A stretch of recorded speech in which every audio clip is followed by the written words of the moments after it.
Selamat datang dalam A Moment with God. Kiranya setiap kita menikmati momen indah bersama Tuhan melalui firman-Nya yang membawa kita mengalami sukacita dan pengharapan di dalam Kristus Yesus. Let us take a moment with God.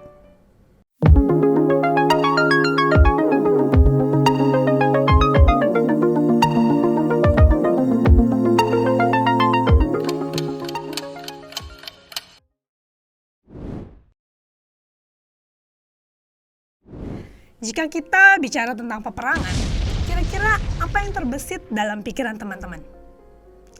Tentara? Musuh? Kemenangan? Atau strategi? Hari ini kita akan berbicara tentang 300 tentara-tentara hebat yang dimiliki oleh Gideon. Siapakah Gideon? Gideon adalah seorang penakut yang tidak percaya diri dan penuh dengan keraguan. Namun, Tuhan memilihnya untuk menyelamatkan bangsa Israel. Kalau mendengar deskripsi tentang Gideon, mungkin kita berpikir dengan pesimis. Memang bisa orang seperti itu memimpin bangsa Israel. Tetapi orang yang Tuhan pilih dan yang mau dipakai oleh Tuhan, akan Tuhan mampukan untuk menyelesaikan tugasnya. Gideon serta pasukannya beroleh kemenangan bukan karena kehebatan mereka, tetapi karena Tuhan campur tangan dan menyertai mereka.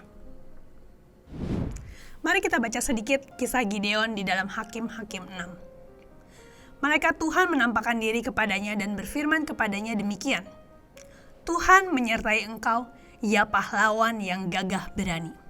Tertulis dalam Hakim-Hakim 6 ayat yang ke-12. Tuhan tahu potensi akan kualitas sesungguhnya yang ada di dalam diri Gideon. Karena itu, malaikat Tuhan memanggil Gideon sebagai pahlawan yang gagah berani. Sekalipun Tuhan tahu pada saat itu Gideon adalah seorang yang penakut dan rendah diri.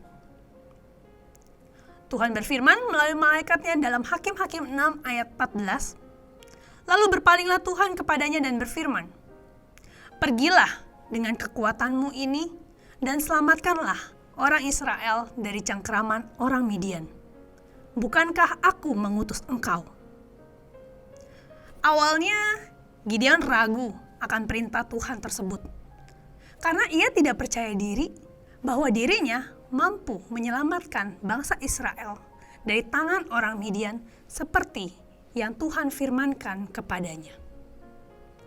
Karena tidak percaya dan juga ragu akan perintah Tuhan tersebut, Gideon pun meminta tanda kepada Tuhan bahwa sungguh-sungguh Tuhanlah yang memberi perintah itu kepada dirinya.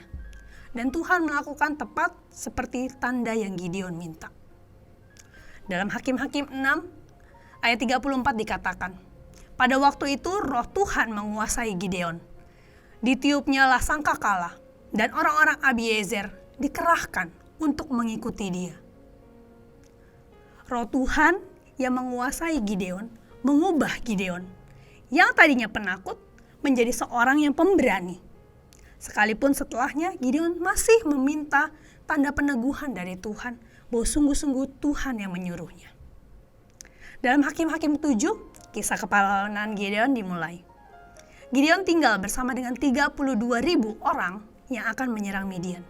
Namun Tuhan melakukan seleksi terhadap 32.000 orang ini. Berfirmanlah Tuhan kepada Gideon, terlalu banyak rakyat yang bersama-sama dengan engkau itu, daripada yang kuhendaki untuk menyerahkan orang Midian ke dalam tangan mereka. Jangan-jangan orang Israel memegah-megahkan diri terhadap aku sambil berkata, tanganku sendirilah yang menyelamatkan aku. Hal ini tertulis dalam Hakim-Hakim 7 ayat yang kedua. Tujuan Tuhan melakukan seleksi adalah agar bangsa Israel tidak memegahkan diri.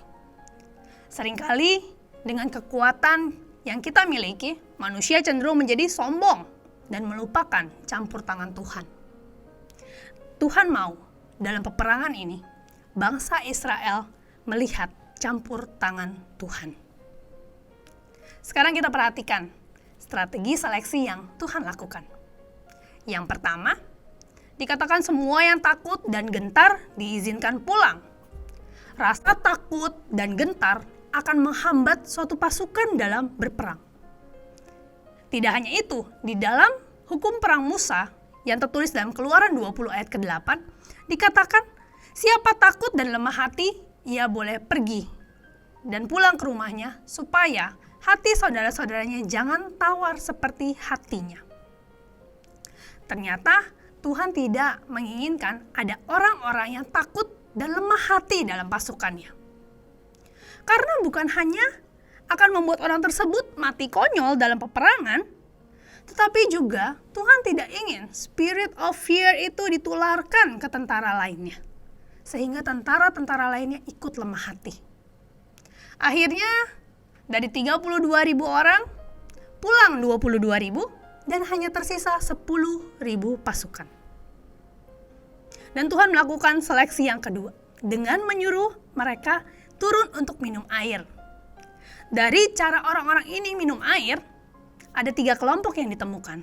Yang pertama, yang menghirup air dengan lidahnya seperti anjing. Lalu kelompok kedua, yang berlutut dan minum dengan wajah yang menunduk. Yang ketiga, kelompok yang menghirup air dengan membawa tangannya ke mulutnya dengan tidak berlutut.